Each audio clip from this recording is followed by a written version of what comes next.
사이다 무비튼.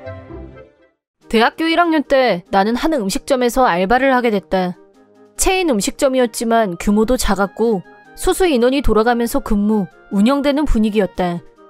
나를 채용했던 점장님은 나이가 50살 정도였고 능력은 있지만 마음씨 좋은 아저씨 같은 느낌이 드는 분이었다. 하지만 얼마 안 있어 그분은 다른 체인점으로 가게 됐고 새로 30 초반으로 보이는 젊은 남자분이 점장으로 오게 됐다. 그때부터 가게 분위기가 조금씩 이상해지기 시작했다. 새 점장은 운동선수 같은 풍채를 하고 있었고 운동부처럼 상하관계에 있어서 철저한 면모를 보였다. 누구라도 자기 말에 반론을 하려고 하면 그 말이 맞건 틀리건 상관없이 뜨거운 기름을 쏟아부은 것처럼 화를 뿜어내는 꼰대 그 자체였다. 알바생이 접시 한 장이라도 깨면 바로 달려와서 다친 데는 없는지 그런 건 관심도 없고 손님들이 보는 앞에서 큰 소리로 다 들리게 화를 냈다. 하지만 예쁘게 생긴 여자애한테는 식기를 깨건 지각을 하건 절대 화내는 법이 없었다. 그렇다 보니 가게 분위기는 거의 최악으로 변했다. 자연스럽게 일을 할 때 제일 신경 쓰는 부분은 점장의 기분을 상하게 하지 않는 게 돼버렸다. 그러다 어느 날 사소한 일이 큰일로 번지고 말았다. 알바를 마치고 집으로 가려는데 자전거 바퀴에 펑크가 났고 타고 갈 수가 없게 됐기 때문에 어쩔 수 없이 점장한테 자전거를 하루만 여기에 두고 가게 해달라고 부탁했다. 그러자 갑자기 그럼 네 자전거 때문에 다른 손님이 자전거를 세울 수 없게 되잖아. 그건 어떻게 책임질 건데? 여기가 자선단체인 줄 알아? 라고 화를 냈다. 죄송합니다. 제일 구석에 둘게요. 이 시간에 자전거를 끌고 가면 혹시라도 훔친 걸로 오해받을 수도 있어서요. 라고 사정했지만 들어주지 않았다.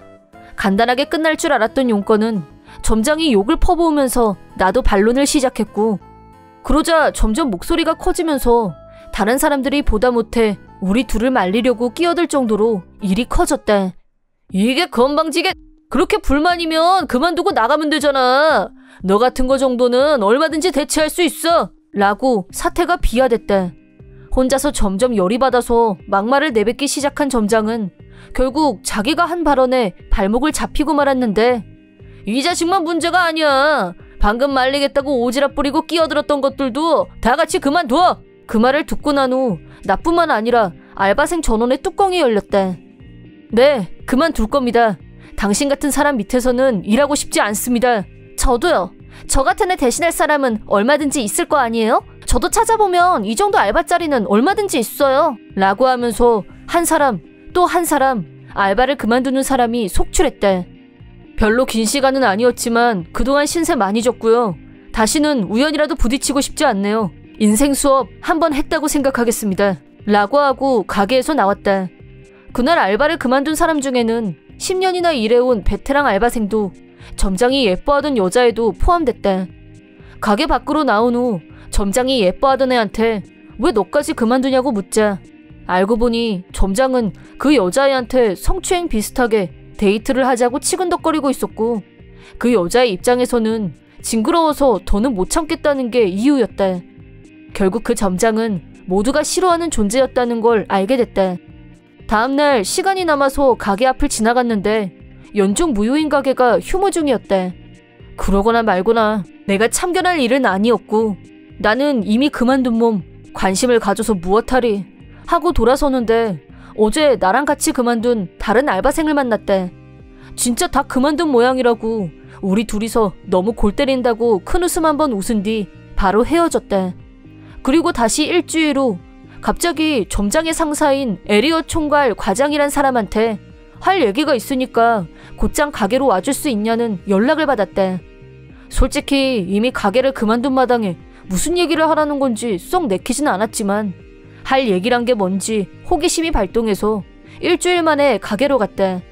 오래간만에 가게 안으로 들어가자 그동안 전혀 영업을 안 했었는지 상온 보관 식재료는 전부 처분된 상태였고 가게 안이 텅 빈 느낌마저 들었다. 나뿐만 아니라 그날 같이 그만둔 사람들이 모두 나와 있었다. 과장이란 사람은 나를 필두로 알바생들이 식재료를 몰래 먹다가 적발됐고 근무 시간에 농땡이를 부려서 주의를 줬더니 전원 결탁해서 그만두고 나가버렸다는 걸로 보고를 들었는데 맞냐고 물었대. 다시 말해 우리가 보이콧을 했다는 거였대.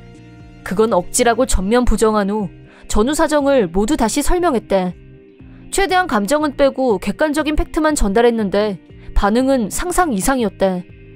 덧붙여서 점장이 콕 찍어서 잘해주면서 점장이라는 위치를 이용해서 일에 대해 얘기할 게 있으니까 남으라고 한다거나 쉬는 날에 전화를 걸어서 데이트를 하자고 강압적으로 밀어붙였다는 얘기까지 모두 오픈했대. 내가 얘기하는 동안 점장은 억지로 참고 듣는 모습이었고 표정은 금방이라도 달려들 기세였지만 나는 더 이상 여기 알바도 아니고 눈치 볼 일도 없다는 생각에 얘기를 이어갔대. 그러자 본사 과장이 점장한테 얘기가 전혀 다르지 않냐고 따졌고 점장이 폭발해서 다시 나한테 막말사리를 퍼붓기 시작. 당연히 옆에는 과장이 지켜보고 있었대. 이게 어디서 아무 말 대잔치야. 죽고 싶어? 누구 때문에 지금 영업도 못하고 있는데 이게 다 너 때문인걸 말로 해야 알아? 응? 너무 흥분한 나머지 앞뒤 분별이 안 되는 건지 잘하면 나를 한 대 칠 분위기로 분노가 폭발한 점장. 그러자 옆에서 보고 있던 과장의 분위기가 심상치 않게 변했대. 갑자기 점장이 목덜미를 낚아채더니 안쪽 사무실로 데리고 들어갔대. 솔직히 진짜 무서워 보이는 사람은 과장이었대.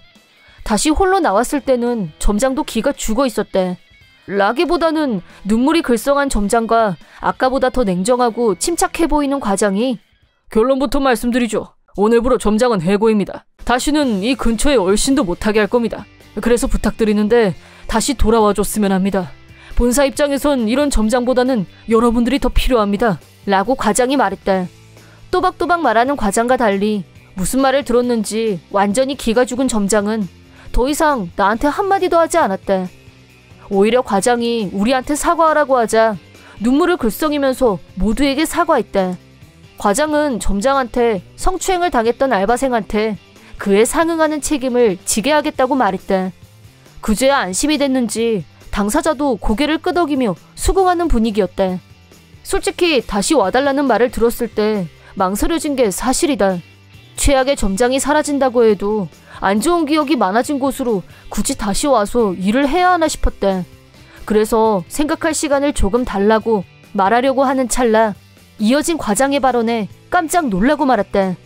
이런 일을 돈으로 해결하라고 한다는 인상을 줄 수도 있겠지만 처음 계약했던 시급보다 2,000원 더 올릴 생각입니다. 물론 전원 다요. 헉! 2,000원이나요? 진짜요? 네. 과장 말로는 여러 체인점 중에서도 여기가 고객당 지출액도 많고 수익도 월등하게 높은 편으로 매달 상위 성적을 달성하고 있다고 했대. 그래서 일도 많고 바쁘지만 바쁜 매장을 전원 초보자로 고용할 수는 없다는 게 승급의 이유라고 했대. 이 제안에는 솔직히 귀가 솔깃해졌대. 시급 2,000원 업은 시급 10,000원, 8시간 일하면 80,000원. 어떻게 할까 고민하면서 다른 알바생들과 눈빛 교환을 하고 있었는데 이때 과장이 나서서 이 매장의 현황을 파악하려고 다각도에서 조사를 해봤는데 라고 입을 떼더니 매장에 비치되어 있는 고객 의견 카드를 보여줬대. 그 카드에는 별의별 얘기가 다 쓰여 있었대. 매장은 작지만 포근한 분위기여서 부담 없이 즐길 수 있다. 점원이 모두 친절해서 꼭 다시 오고 싶다. 아이들이 조금 수선스럽게 해도 늘 친절하게 서비스해주기 때문에 최애 식당이 됐다. 등등. 우리가 그동안 일하면서 서비스했던 고객들의 다양한 의견을 천천히 읽어봤다. 과장은 이렇게 훌륭한 스태프들을 두고 이대로 영업을 접는 건 너무 아깝다는 생각이 들어요. 그래서 다시 한번 부탁드립니다. 돌아와서 새롭게 시작해봅시다. 라면서 우리한테 고개를 숙였다. 그 모습을 보면서 자연스럽게 내 입에서 네, 좋습니다. 다시 일하겠습니다. 라고 대답했고 다른 알바생들도 차례차례 다시 일하겠다고 말했다. 그리고 과장이 마지막으로 보여준 카드에는 점장에 대한 클레임이 적혀 있었대.